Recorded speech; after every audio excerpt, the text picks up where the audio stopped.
পাকিস্তানকে আমরা আহ্বান জানাবো, আমরা আছি।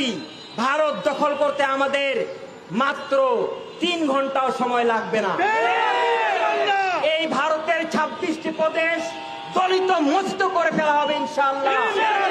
আর ভারতের যে মুসলমান আছে তারাই কিন্তু যথেষ্ট। 40 কোটি মুসলমান ক্ষিপ্ত হলে ভারতের হিন্দুরা থাকতে পারবে না। তাই মুসলমানদের রক্তে আগুন লাগাবেন না।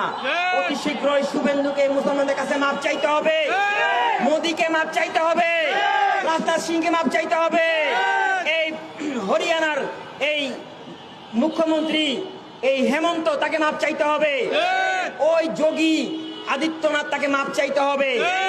মুসলমানদের কাছে মাপ চেয়ে ক্ষমা চেয়ে মুসলমানদের সম্মান দিতে হবে, নতুবা তাদেরকে কঠিন বিচারের কাঠগড়ায় দাঁড়াতে হবে এবং তাদের শাস্তি কোরআন সুন্নাহ যে মৃত্যুদণ্ড তাই বাস্তবায়ন হবে ইনশাআল্লাহ।